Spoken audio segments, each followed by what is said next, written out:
Hey everybody, it's Eddie J on Crypto for GrowMyBag.tv. Hope all is well with you and yours. What's good, what's good, what's good? So yeah, there's actually, it seemed quiet, but the reason why Bitcoin is up is possibly because, I don't know, maybe because China and the United States are talking again in London. I think it's the UK that they're meeting at. So that's kind of a big deal. It's kind of something we should be paying attention to, which is something I'm kind of like, yeah, I like that idea. I like the idea, but it's what I told you guys before. Good news on tariffs, bad news on tariffs. So I just pay attention so I can actually make money and grow my bag, because that's the whole point. I bring it up because I think that it's a triggering thing, right? You have the S&P that's over 6,000 for the first time in a while, and that's kind of a big deal. It's being affected by these things. Now you know why I pay attention to this stuff. A lot of people wonder, well, why do you keep bringing up certain topics? It's because those topics can easily slide to the back of the head and then affect your bag. And then you'll either sit there and go, dang, I lost a lot of money, or dang, I lost out on making a lot of money. That's my point. I don't like missing out. So if there's something that I think that is going to be recurring, I think that could help us. So I pay attention to it. Now, you don't have to. To each their own, right? That's why we each manage our own bags and we see how that works out for us. But I'm sitting back and I kind of look at it and I kind of go, these are opportunities to make money, and I never want to pass up an opportunity to make money. Now, that said, JP Morgan is warning that the U.S. job market weakness, has job market weakness, and revised job gains and PNC Bank data show 625,000 fewer adults in the workforce. That's not a small thing. So there are a lot of things that can push, the Fed to increase rates, decrease rates, hold steady. And right now, the Fed is looking at a whole lot of data that can be easily pushed to either direction, including some of that data makes them say, well, we'll just stay the course for now. So, there are certain companies out there that are thinking, oh, yeah, we thought it was going to be one full point. They're decreasing that idea to only 75 basis points instead of 100. That is huge. So I hope you're paying attention to what's being done out there. Are you listening to Fed speak? Are you paying attention to what some of these people are saying, what they're doing, those kinds of things?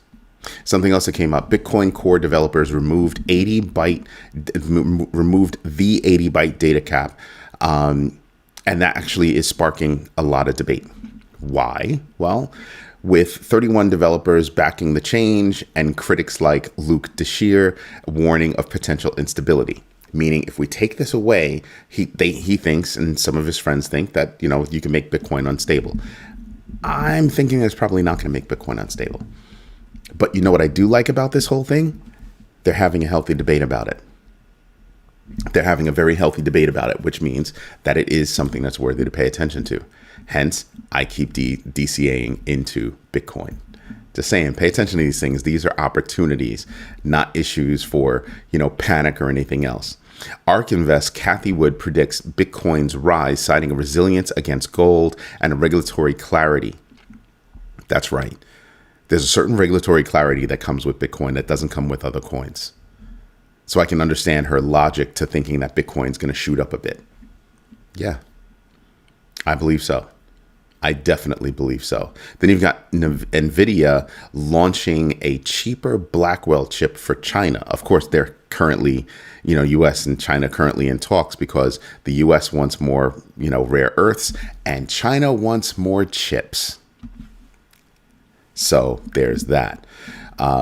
Something in the back of my head that also kind of keeps me going with regard to China and the U.S. is Taiwan. Taiwan is a disputed area. Taiwan, is, something that China says they own. It's theirs.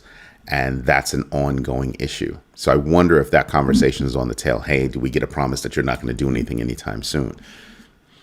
These are very big deals that I'm paying attention to. All right. Argentina's anti-corruption office. Now, if I recall correctly, it was just a few weeks ago that Milei, I think that's how you pronounce his name, had fired everybody that was investigating him. So it's no shock that now we come across that very office, I guess new people are in it, say that, oh, he's cleared. Really?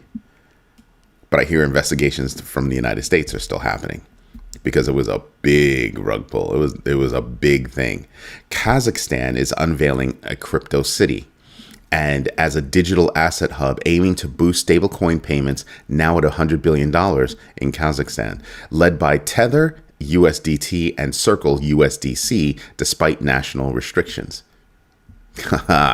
That makes me stop and wonder about things. It really does. The more countries, I think countries are starting to learn that the more they squeeze, the more escapes. And that to me is a very big deal. That to me is more than noteworthy. Manufacturing contracted for third month, meaning it's shrunk for the third month, right? Crypto stabilized, Trump Musk fallout, right? Because that's what happened. You know, there was a Trump Musk fallout still going on, and it affected the market. It affected the market. And it looks like, you know, Muskrat could actually be on the losing end of this one. We'll see what happens. We'll see how it plays out. With Bitcoin at about 106,223.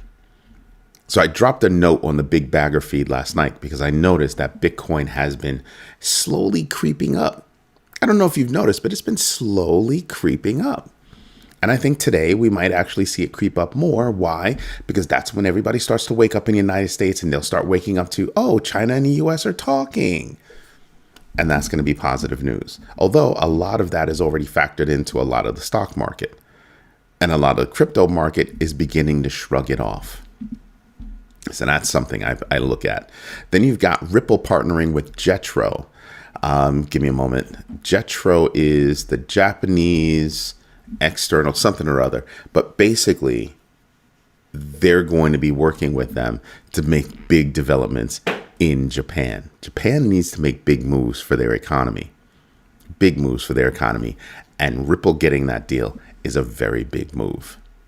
A huge move. Something else that moved big that just kind of like dropped my jaw. By the way, that whole thing in Japan, it's all about tokenization.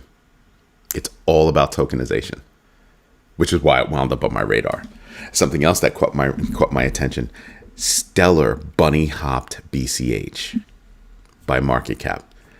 Yeah. And these are both of those coins I tell people all the time. Don't snooze on those coins. They're doing things. They're doing big things. Tether could reach, if Tether was to, it's being said that if Tether was to go public, they could reach a $515 billion valuation. I think that number's low. I mean, their market cap is high, right? It's like, what is it? Is it 180 something? Tether's market cap, no, I'm sorry. Tether's market cap is 154 billion. So I think that's only like a 3 point something X. I think that's a bit low, frankly. I think that's low. So I think that's, you know, if they were to go public, if Tether was to go public, I think it would blow people's minds. Here's a reason for Tether to go public. They can make a lot of money, cash out a little bit, all's good. Here's a reason not to go public. Now they're under the scrutiny of whatever government they choose to go public in, and that would be a problem for them because right now they actually enjoy freedom as a private company, as a private organization. So I think that, you know, Tether going public would be a problem. I think that would be a problem. I think that would be, you know, they'd be under somebody's thumb, and that would not be good.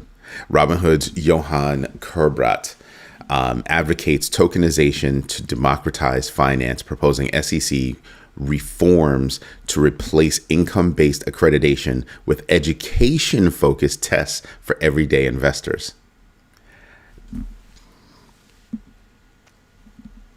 I've been telling everybody that if you look at the banks, good morning, Red Star. I've been telling everybody that if you look at the banks right now, okay, banks are going to have a unique, or actually do have a unique problem. What's their unique problem?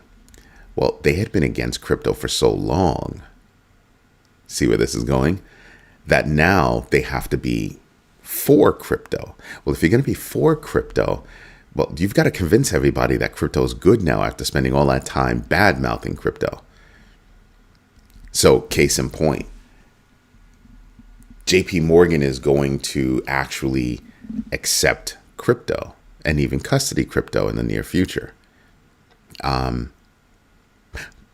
Does Jamie Dimon actually have a future at JP Morgan in that near future? Being that he has said, he's on record as saying, JP Morgan will never work with crypto. So I'm just wondering, does Jamie Dimon have a home at JP Morgan anymore? Mr. Dimon has been talking bad about crypto for ages, for years, since its inception. So when you think about that conversation now, you're kind of like, well, so is the company moving in spite of him or despite him? And if that's the case, then why is he there? Right? So yeah, that's something I'm wondering about. Like I said, I think one of the big things, there are a couple of market movers that I look at. One of them is going to be retail, right? Retail innovation, retail implementation of blockchain technology. So you walk into a store, they accept crypto, you pay in crypto, you grab your stuff, you walk out. That's awesome. The next biggest, I guess, catalyst is going to be banks, because banks not only have to perform the services, but they've got to re-educate all of their people, all of their customers, that crypto is good. They're going to have to educate their people, or their customers will look at those banks and say they're a fraud, in my humble opinion. So that's going to kick in with a lot of education. A lot of education. A lot of reprogramming. Oh, there's nothing wrong with crypto. Crypto's safe. Blah, blah, blah, blah, blah, blah. Turtle Bitcoin, good morning. And that's true. Or they'll wind up losing out. Big time. Big time. So I'm looking at some of these smaller banks. I'm looking at some of these neo banks that are popping up, like Klarna, starting to get involved with things. And I'm sitting there and I'm going, some of these neo banks are really starting to eat away at some of the traditional banks that are already out there. Now imagine if they start doing crypto. Where does that leave big banks? Big banks have to step up their game in a major fashion. They must step up everything. No, there will never be a GMB bank. There's GMB crypto, there's GMB TV, but there's not going to be a GMB bank. Nope. Not at all. Not something that's even close to being on my mind from a business perspective. Too many hoops to jump through, all that good stuff. Thought about an exchange, still thinking about it. There are a lot of things that are on the table for us. But yeah, when I think about how we go forward, right? How the globe goes forward, you start to realize, wow, these countries that keep squeezing, these banking institutions that keep saying no, no, no. It's a matter of time that they change their mind. They do the Gary Gensler and do a 180, right? But in reverse. Call it the reverse Gary Gensler, right? Or they just go out of business. They just go out of business. Why do I want to trust a bank to be in business? There are places where you can go online and you can look to see how many actions are against banks with regard to data management, all these other things. You can go look that up, actually. You can actually go look that up. If people actually looked up all that stuff, they would stop and think about it. And right now, out of the big four banks, I have to tell you, I think out of the big four banks, I think Citi might be the smartest one. I think Citi might be the smartest one, because they're on record as saying, we want to pull back 70% of the jobs that we have overseas in India. We want to pull those back to the United States. That's a very smart move. Why? Because it decreases the risk of India, Pakistan. And it also decreases the risk and increases efficiency. because there's only a few hours of overlap between the United States and depending where you are in the time frame of India.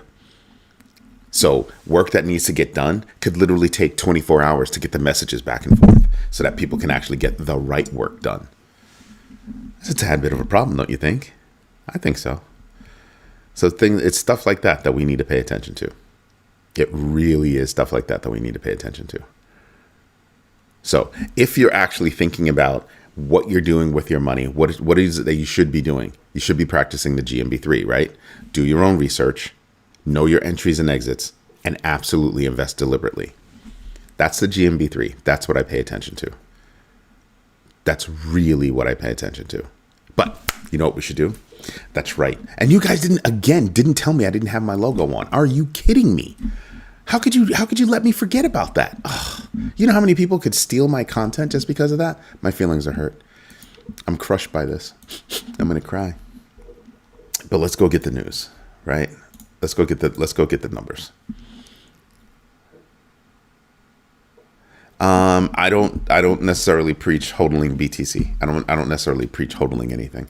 So yeah, no, it's only GMB3. It's only the GMB3. Also, that fourth rule that you're identifying, that's not really steadfast. The other three are, and they rely on each other. Do your own research, know your entries and exits, and absolutely invest deliberately. What are they focused on? They're focused on your knowledge first, then your action. Knowledge first, then action. That's the idea. So looking at the market right now, Dow Jones futures looking to be up about 45, S&P about 6.5, NASDAQ down 3.75. And that could be because, just a little bit of, taking a profit from last week.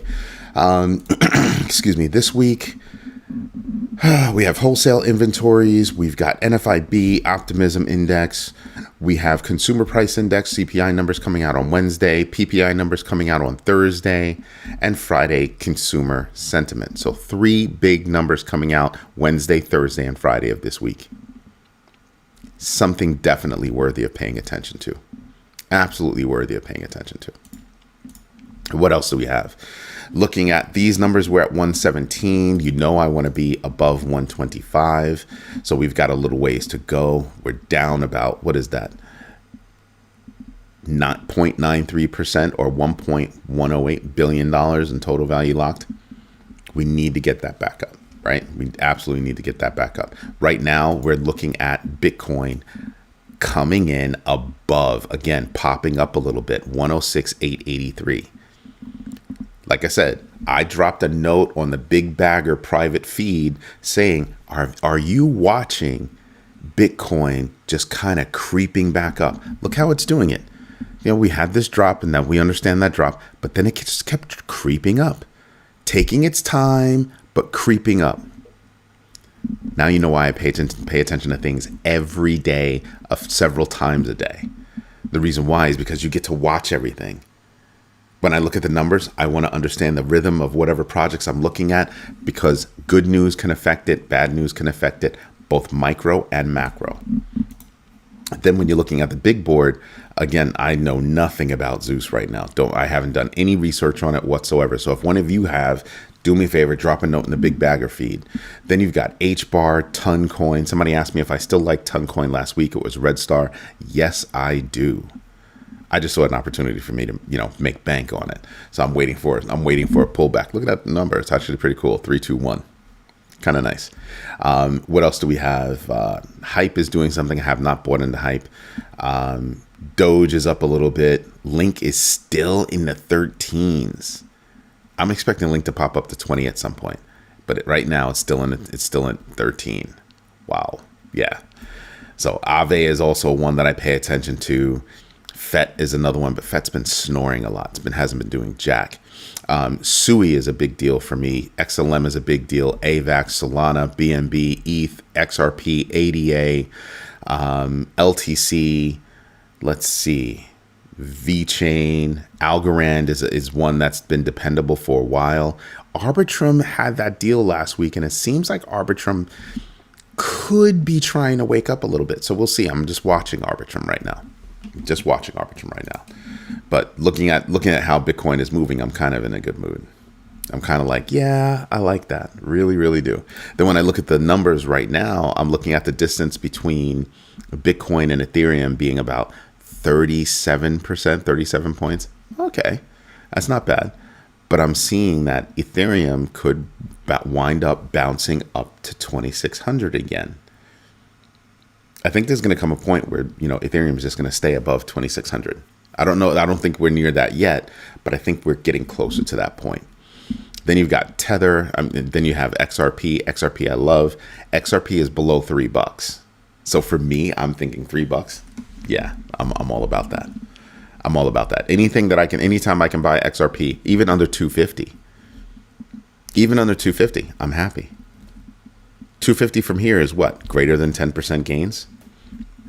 Yo, Jetpack Joe, good morning. Yeah, I'm happy to get the day started too. Indeed. Then you've got Solana at 154. I'm not buying any more Solana. I'm holding Solana, but I'm not buying any more Solana, I don't think. Because I just don't want to put too much money into it, because I just see that there are too many technical issues that they haven't answered for me yet. So I'm waiting. But Solana is one of those coins that can actually pop up real fast. It can actually pop up real fast. But here's something I want you to think about, and this is one of the reasons why I have a pullback on BNB. On Solana. It's because BNB and Solana were kind of neck and neck, right? Look at that $12 billion distance now between BNB and Solana. Now, Solana could close the gap. They could announce some kind of a big deal, something like that. But you also have to remember that BNB is a major building project. People build on that in big ways. So it's something to pay attention to. Just saying. These are some obvious things that I like about it, right? And when I look at Solana, I'm kind of like, yeah, it's a far cry from Cardano to Solana, right? It's 23 billion for Cardano and 80 billion for Solana. But I have to tell you, Cardano could do it. Cardano could absolutely do it. Why? And I keep telling people, if you do just a little bit more than a cursory review of what Solana can do and what Cardano can do, what the resilience has been for both, Cardano is everything Solana wants to be when it grows up. And I do believe that Solana has a long way to go with actual maturity. Cardano's already there. Why is Solana up so high? It's only because of meme coins. And it's already been proven that 50 to 80% of that traffic is by bots. You gotta put that into account right there. So right now, to me, Solana is artificially inflated, right? Transactions happened, but 50 to 80% are by bots, which means that only 20 to 50% are by human beings, most likely driven by the bots. If the bots were taken away from pump.fun, let's say, what would the traffic be like? Interesting, right? Very interesting. Anyway, everybody, this is Eddie J on Crypto for GrowMyBag.tv. I hope you like what I'm doing. If you do me a favor, smash the likes, tell your friends about us, because this is the only community where we actually care about helping each other get educated and do more with our bags. That's the whole idea. Do your own research, know your entries and exits, and absolutely invest deliberately. You can learn more just by joining this community. Everybody, thank you for your time. Thank you for your patience. And as always, thank you for your trust. Have a good one, everybody. Bye-bye. See you tonight on the Crypto Overflow, 8 p.m. Eastern Standard Time. Have a good one. Bye-bye.